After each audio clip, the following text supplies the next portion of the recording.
How would you like a 15% discount to my daily email, the stack of stuff, the show notes, discounts to the conference, all of that? All you need to do is text the word show to 33777.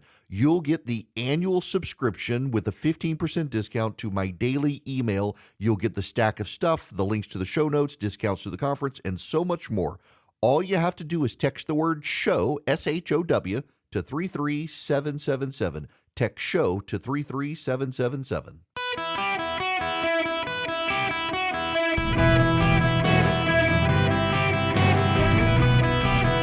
Welcome to the Eric Erickson Show podcast, Hour 2. Greetings, conversationalists. Welcome across the fruited plain. It is Eric Erickson here. The phone number, 877-973-7425. If you want to be on the program, if you text Eric, E-R-I-C-K, to 33777, you can get the live stream, the show notes, the podcast, so much more. You're going to want the live stream next Tuesday and Wednesday for Christmas.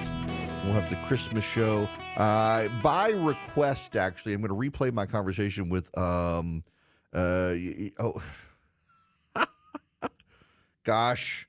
what last name escapes me all of a sudden? The former president of the Bart Barber. Duh. I'm like, Bart Barber, who was the president of the Southern Baptist Convention, who a couple years ago at Christmas time, I talked to him, and he and his family were dealing with his mother, who had Alzheimer's. It was a great show, and several people said, would you please, just because of things they're going through in life, replay that? I'm happy to.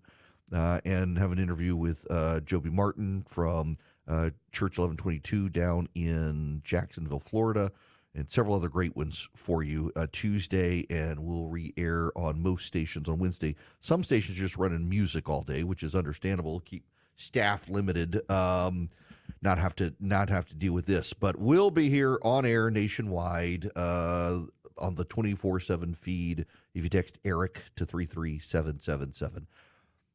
Kat Kammack is a friend of mine from the state of Florida. She is a member of Congress. She is one of the funniest people you will meet. And yesterday, after the continuing resolution came out, she put up a tweet that read, conservatives in the House of Representatives should start an OnlyFans account given how often we get screwed. The CR is bad. And the CR is bad, and a lot of conservatives are not going to vote for it. And it's probably going to pass. Among other things, the legislation will exempt members of Congress from Obamacare. Remember, when Obamacare passed, one of the conditions was members of Congress would have to go into Obamacare. This continuing resolution is going to pull members of Congress out of Obamacare. Not their staff, mind you, just the members of Congress. It's a terrible deal.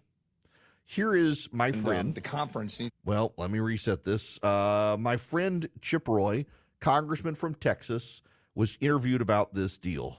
And the conference needs to decide whether we're actually serious about spending. And they talk about, well, we got to do mandatory spending reform and bend the curve.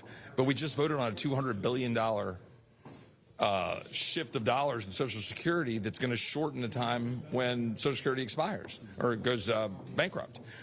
We're just fundamentally unserious about spending. And as long as you got a blank check, you can't shrink government. If you can't shrink government, you can't live free. Do you plan on supporting this? That's Congressman Chip Roy, friend of mine, been on the show a number of times, good personal friend, furious about this package and the amount of spending. Speaker Johnson's been making the rounds on this. And Mr. Speaker, it's not just so you've got a bunch of Republicans who are angry at you. They don't like this. And just in a couple of weeks, you're going to stand once again to run for Speaker of the House. And you don't need a bunch of Democrats mad at you. But you know, and this is breaking news you do not know. You know who also does not like this? Elon Musk, the world's richest man, just tweeted this bill should not pass. The only way you're going to be able to pass it now, Mr. Speaker, is with Democrats. If you could, what's your message to Elon Musk?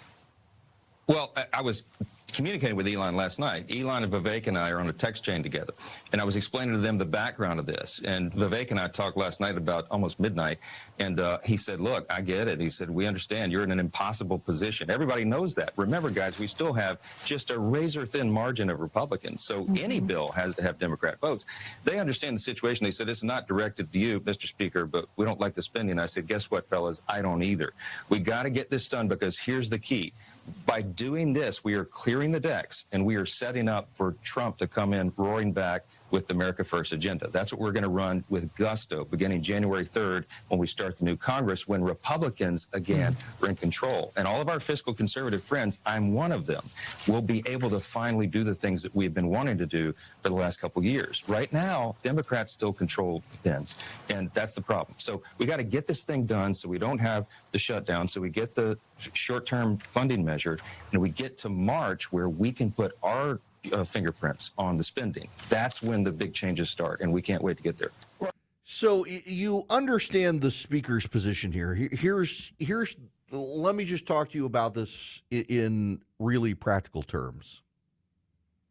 By the way, let me get out first. I think they should kill this deal. I think it's a bad deal. I think exempting members of Congress from Obamacare is a bad thing. One good thing that's in the legislation is they will essentially penalize American companies that are helping the Chinese build out technology that could be used against us, but that could pass on its own probably. This is a terrible piece of legislation. It probably should be killed. I hope Elon Musk is whispering to Donald Trump, try to get him to scuttle it. But I do want you to see, knowing my position, at least let me explain the other side to you. Republicans had the opportunity earlier this year to pass a spending package that actually was not bad compared to this one. It spent less money. It made more cuts. It was much better than the spending package. And it was about a half dozen to a dozen conservative members of the House of Representatives, all Republicans, who sabotaged that deal. They didn't like it, and they didn't want it, and they had to restructure it, and they kicked the can on everything until now. So those conservatives could have gotten a better deal then, and instead are now getting this. The reason the speaker wants the deal done at this moment is because they don't want to bog down and burden Donald Trump when he gets into office and immediately wants to start on reconciliation. They want a plan that can last until March of next year. So when Donald Trump comes into office, they can immediately begin work on reconciliation and restructuring the spending in Washington, D.C. That's part of the issue. It's a terrible plan, though. But again, the speaker would tell you, and I will tell you, and it is the truth, that the Republicans need Democratic votes because there is such a slim margin. There are Republicans who will never vote for the spending package.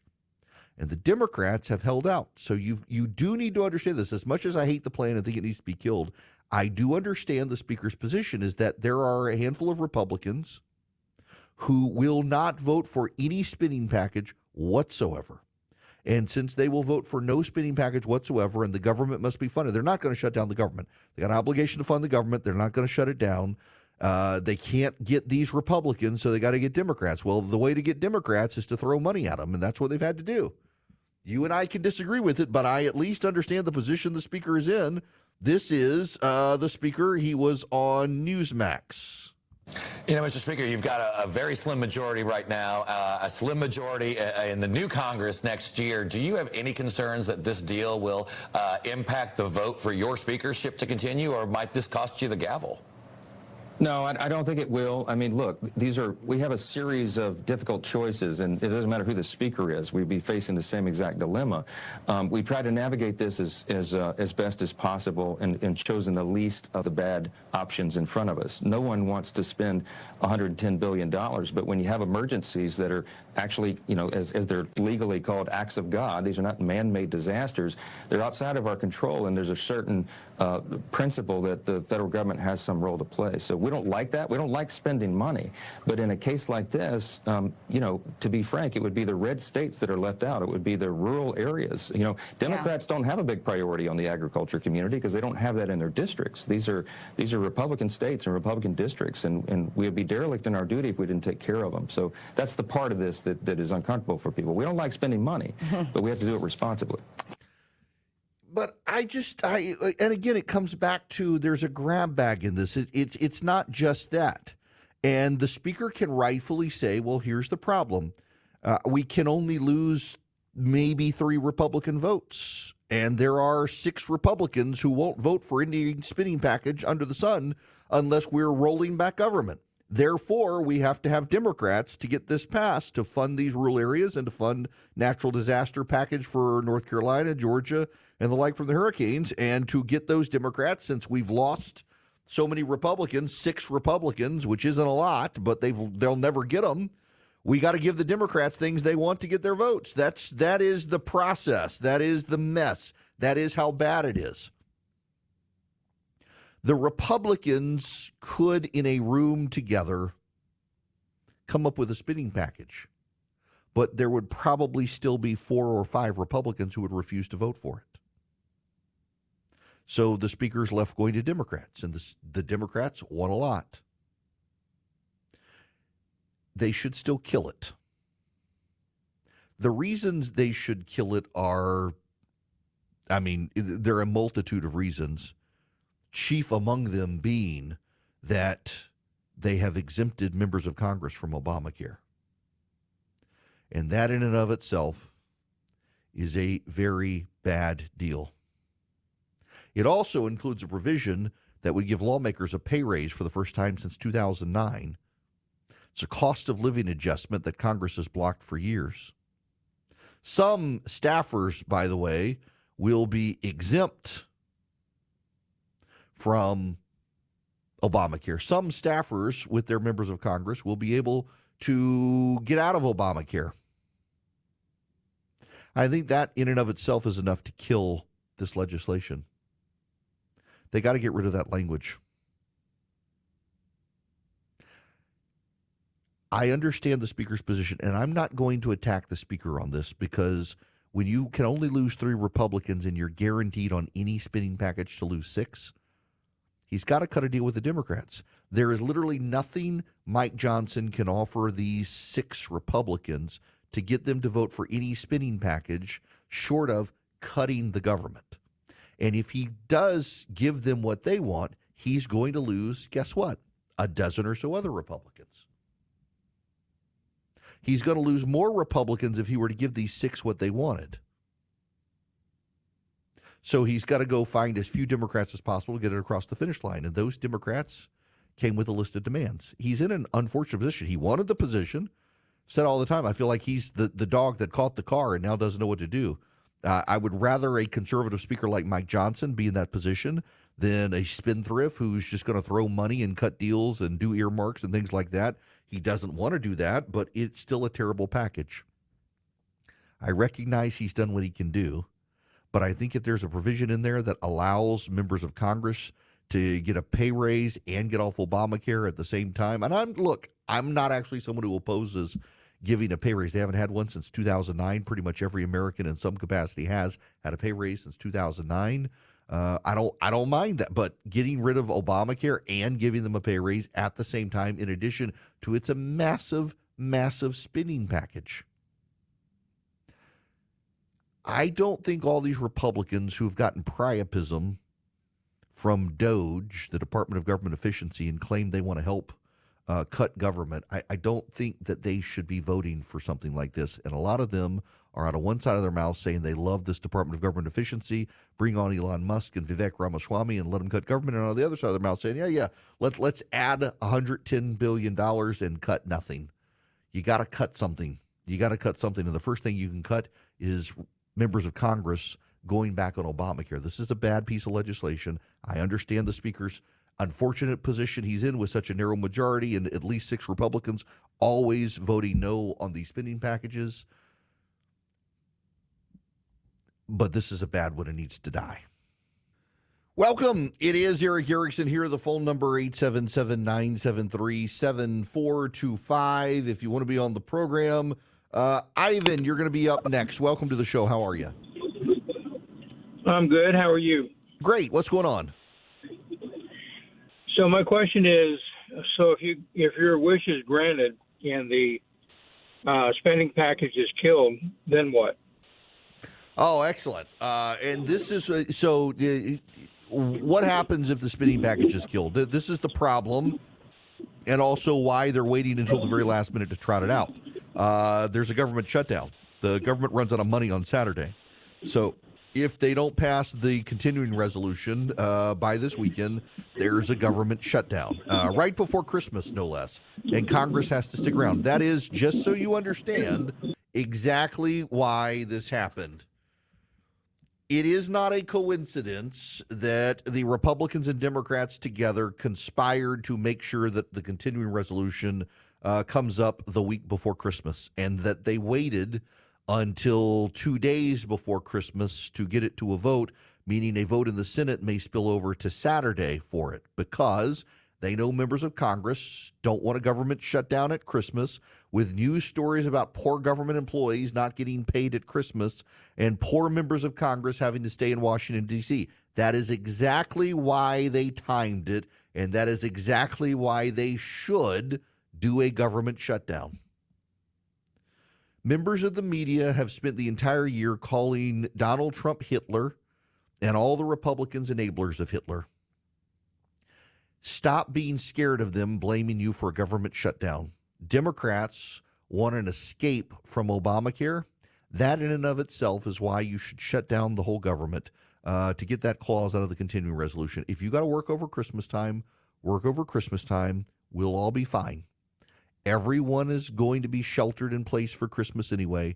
Shut down the government, stay in Washington, and come up with a better plan. I understand you want to get this done now so Donald Trump doesn't have to deal with it when he comes into office January 20th. That is a perfectly reasonable position.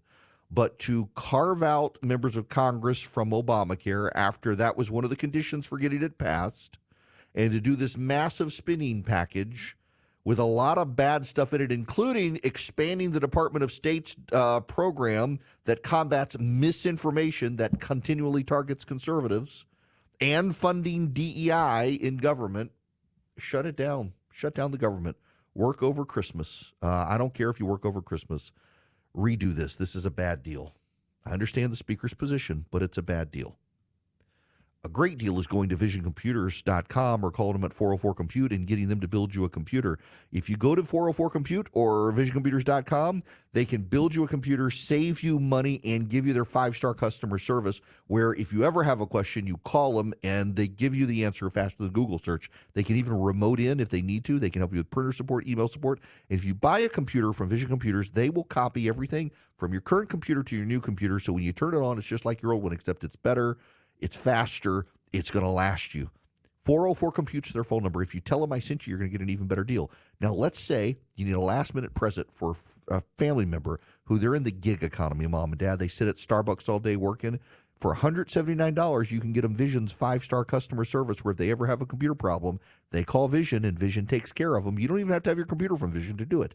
And if you tell them I sent you, save more money. 404-COMPUTE or visioncomputers.com. Any one of you nationwide can take advantage of it. 404-COMPUTE.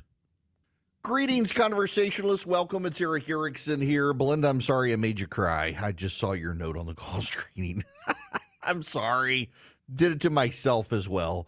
There is minor breaking news, major for some of you. Elon Musk has just tweeted out, quote, "Any member of the House or Senate who votes for this outrageous spending bill deserves to be voted out in 2 years."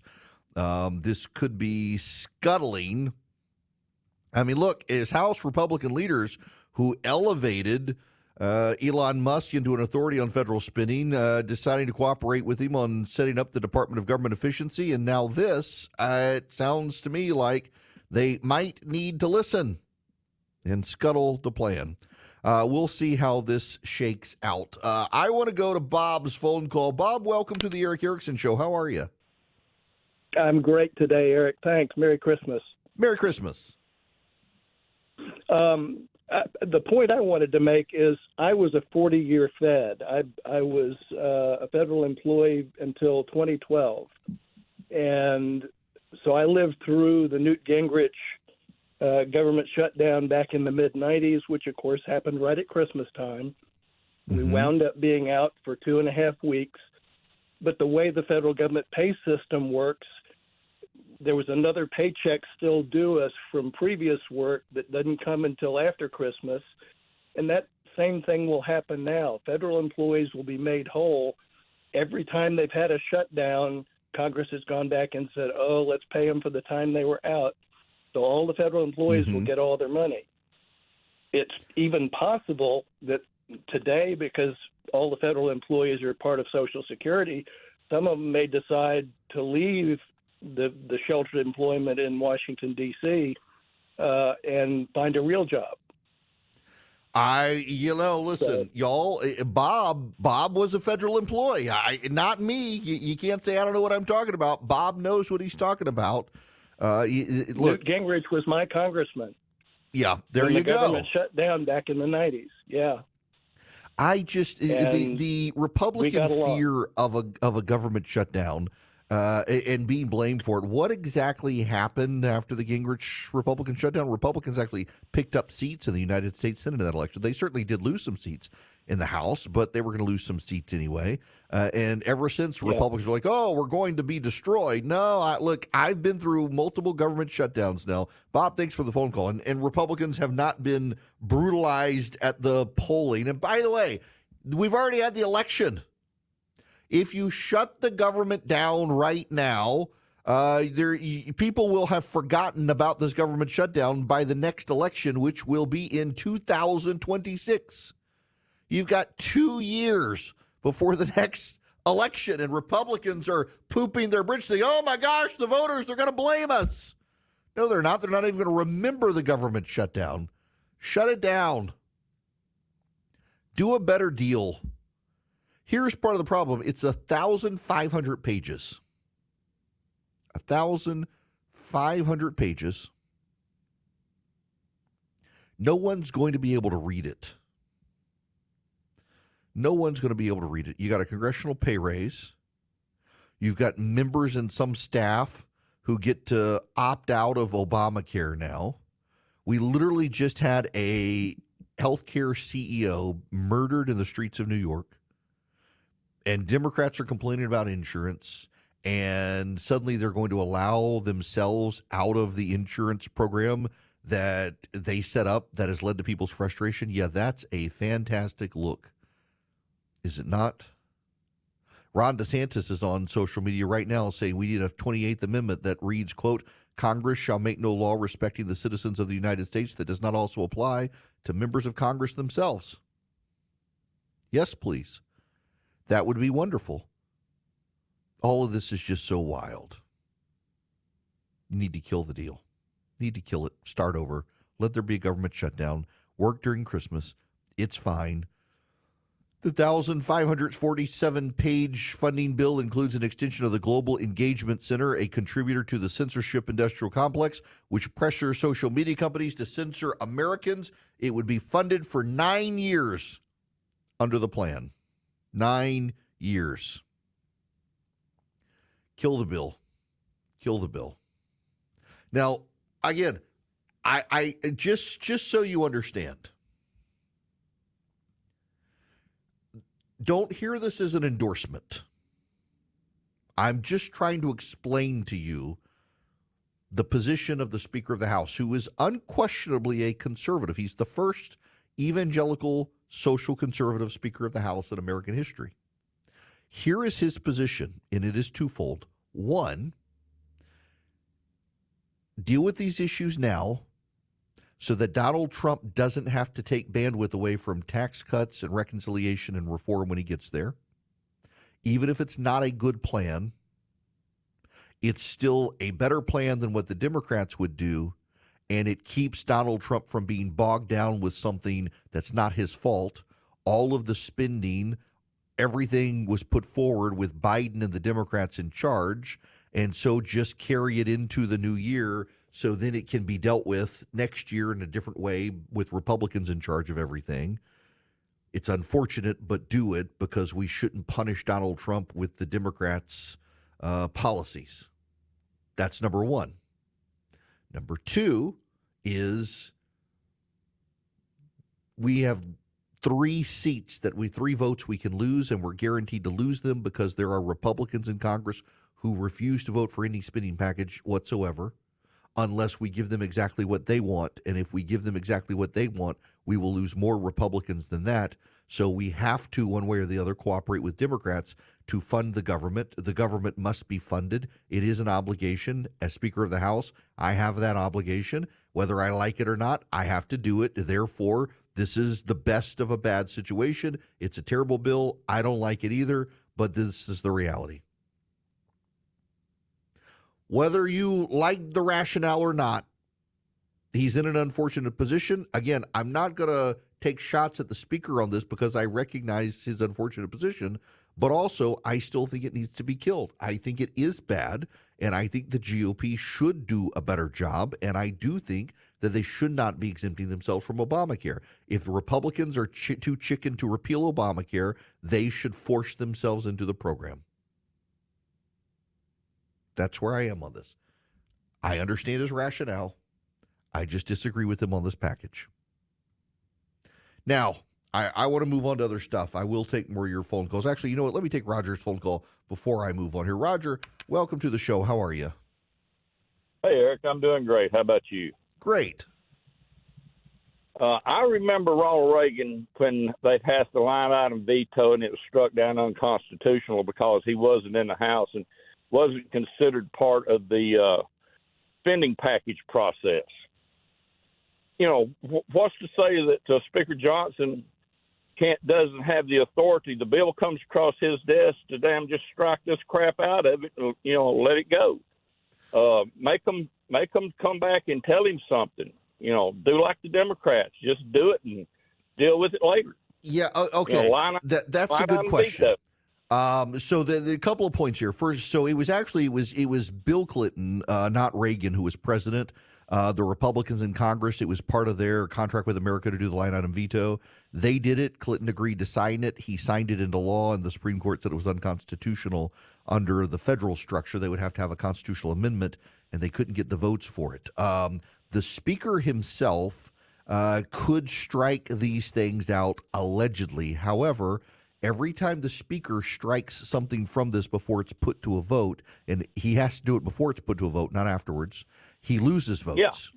So if the Speaker says we can't have this in here, he's going to lose some segment of votes. He's got to have a majority of the House to pass it. So that's the problem. Well, he was on TV and he said, I don't like some of this stuff either, but I don't have the votes to pass a funding package without doing this stuff, and we have to fund the government. Well, if he's going to lose the votes anyway, just go ahead and strike them out and make everybody mad. Yes. I mean, just go through the list. That's kind of where I am. Just shut it down. Shut it down for a couple of weeks. It's over Christmas. The FAA is still going to be funded, so y'all can fly home and get back. Shut it all down. Completely shut it down. Go home, listen to your constituents, come back, and redo it. I'm kind of where you are. Look, if I understand his position, I'm trying to be sympathetic to a man who is going to not get enough Republican votes to pass any spending package under the sun. Even I suspect when Donald Trump becomes president, they're going to run into problems with probably a half dozen Republican members of Congress who are going to dig their heels in and say, I will fund no spending package. I get it. What they should do is do a budget. They haven't wanted to do a budget and an appropriations process in a very long time. What they do are these omnibus bills and then continuing resolutions to just fund old stuff. And I get that. But I still think it's a bad deal.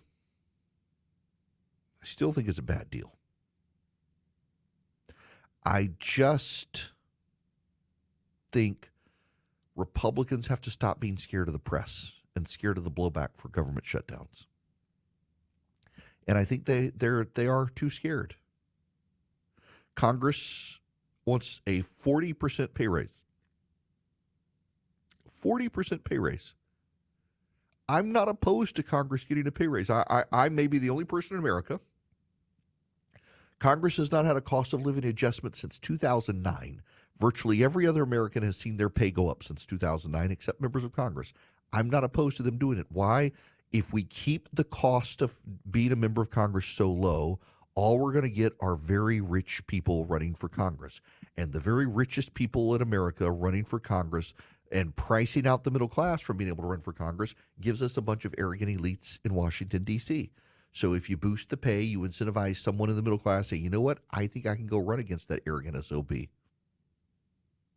I'm not opposed to it, but I am very opposed to Republicans who are too chicken to kill Obamacare, passing legislation to pull themselves out of Obamacare while keeping everyone else stuck in Obamacare. That one I'm very much not happy with, and I think they need to reconsider it. That's a boneheaded move for the GOP to do.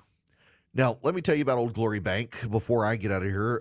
It would be a boneheaded move for you not to go check out Old Glory Bank. You can get your form filled out online and get a bank account with them. That's what I did over a year ago, well before they started advertising. I went to oldglorybank.com and I filled out the application online, and I got a no-fee checking and a no-fee savings account. Why did I do it? Because I had read in the Wall Street Journal about this bank starting that was by conservatives for conservatives, because so many conservatives were seeing big banks turn off their accounts and close their accounts. In fact, I have sent half dozen businesses there, including one that was a gun store, that its bank sent them a letter with a certified check of all their funds and said, we're no longer going to do business with you.